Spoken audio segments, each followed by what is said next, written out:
bersama saya Wong LA, ada di LA untuk jadi berkat yang luar biasa. Puji Tuhan, hari ini kita sudah memasuki kitab Yohanes, di mana kita akan belajar satu kitab dari kitab Yohanes yang luar biasa, di mana dari pelayanan Tuhan Yesus sampai Tuhan Yesus mati dan sebagainya ada di dalam kitab ini.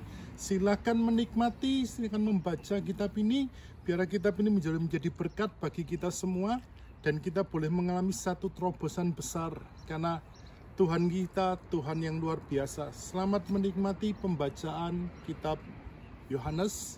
Jika Bapak Ibu membutuhkan pertanyaan, silakan kasih kolom di komentar di bawah untuk kita bisa jawab, untuk kita bisa bantu Bapak Ibu semuanya. Saya percaya melalui pembacaan kitab Yohanes ini, Bapak Ibu menerima berkat Tuhan yang luar biasa, dan doanya semuanya dijawab dan mujizat terjadi dalam kehidupan kita semua. Mantap.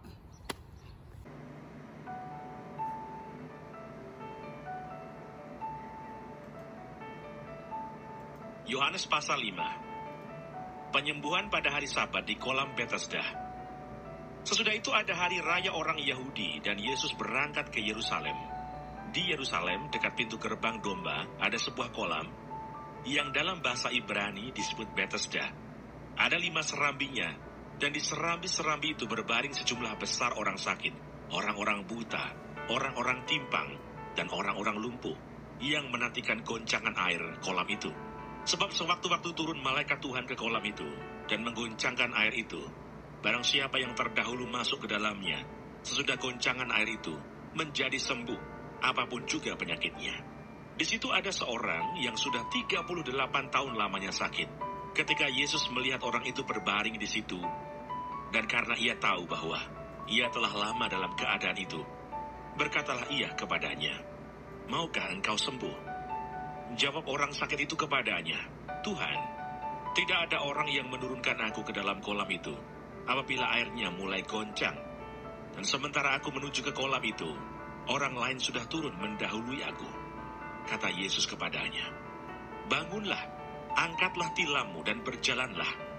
Dan pada saat itu juga sembuhlah orang itu. Lalu ia mengangkat tilamnya dan berjalan. Tetapi hari itu hari Sabat. Karena itu orang-orang Yahudi berkata kepada orang yang baru sembuh itu, "Hari ini hari Sabat, dan tidak boleh engkau memikul tilammu." Akan tetapi ia menjawab mereka, "Orang yang telah menyembuhkan aku, dia yang mengatakan kepadaku, 'Angkatlah tilammu dan berjalanlah.'" Mereka bertanya kepadanya, "Siapakah orang itu yang berkata kepadamu, 'Angkatlah tilammu dan berjalanlah'?" Tetapi orang yang baru sembuh itu tidak tahu siapa orang itu, sebab Yesus telah menghilang ke tengah-tengah orang banyak di tempat itu.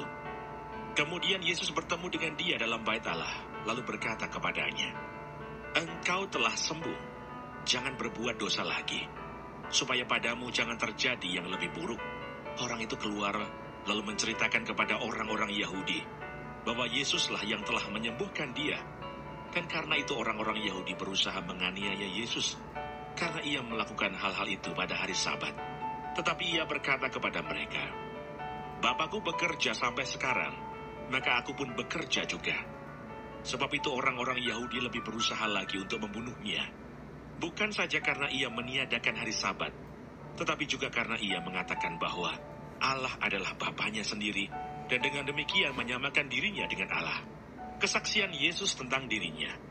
Maka Yesus menjawab mereka, katanya, "Aku berkata kepadamu, sesungguhnya anak tidak dapat mengerjakan sesuatu dari dirinya sendiri, jikalau tidak ia melihat Bapa mengerjakannya.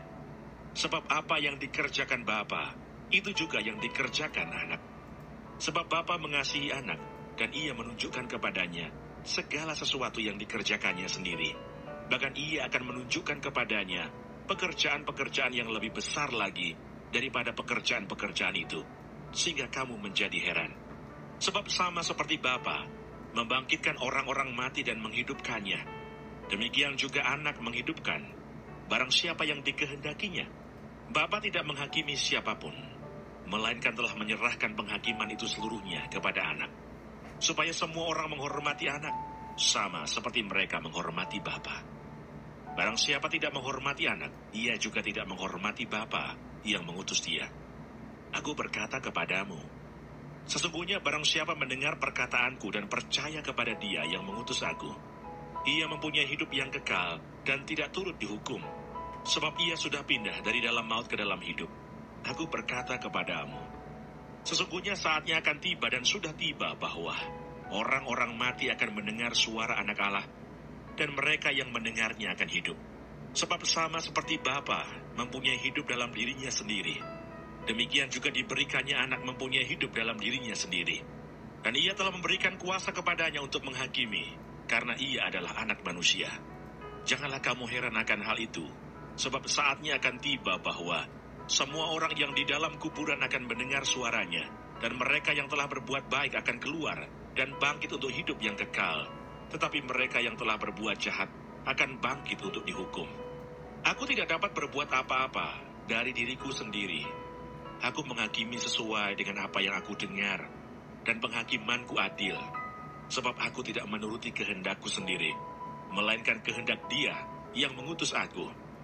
Kalau aku bersaksi tentang diriku sendiri, maka kesaksianku itu tidak benar. Ada yang lain yang bersaksi tentang aku, dan aku tahu bahwa kesaksian yang diberikannya tentang aku adalah benar. Kamu telah mengirim utusan kepada Yohanes, dan ia telah bersaksi tentang kebenaran. Tetapi aku tidak memerlukan kesaksian dari manusia, namun aku mengatakan hal ini supaya kamu diselamatkan.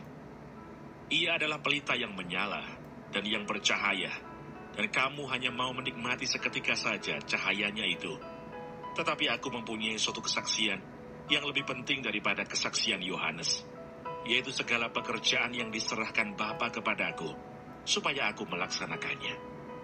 Pekerjaan itu juga yang kukerjakan sekarang, dan itulah yang memberi kesaksian tentang aku, bahwa Bapa yang mengutus aku, Bapa yang mengutus aku, Dialah yang bersaksi tentang aku. Kamu tidak pernah mendengar suaranya, rupanya pun tidak pernah kamu lihat, dan firman-Nya tidak menetap di dalam dirimu, sebab kamu tidak percaya kepada Dia yang diutusnya. Kamu menyelidiki kitab-kitab suci, sebab kamu menyangka bahwa olehnya kamu mempunyai hidup yang kekal. Tetapi walaupun kitab-kitab suci itu memberi kesaksian tentang aku, namun kamu tidak mau datang kepadaku untuk memperoleh hidup itu. Aku tidak memerlukan hormat dari manusia, tetapi tentang kamu memang aku tahu bahwa di dalam hatimu kamu tidak mempunyai kasih akan Allah. Aku datang dalam nama Bapakku, dan kamu tidak menerima aku. Jikalau orang lain datang atas namanya sendiri, kamu akan menerima dia. Bagaimanakah kamu dapat percaya, kamu yang menerima hormat seorang dari yang lain, dan yang tidak mencari hormat yang datang dari Allah yang Esa? Jangan kamu menyangka bahwa aku akan mendakwa kamu di hadapan Bapa. Yang mendakwa kamu adalah Musa, yaitu Musa yang kepadanya kamu menaruh pengharapanmu. Sebab jikalau kamu percaya kepada Musa, tentu kamu akan percaya juga kepadaku, sebab ia telah menulis tentang aku. Tetapi jikalau kamu tidak percaya akan apa yang ditulisnya, bagaimanakah kamu akan percaya akan apa yang kukatakan?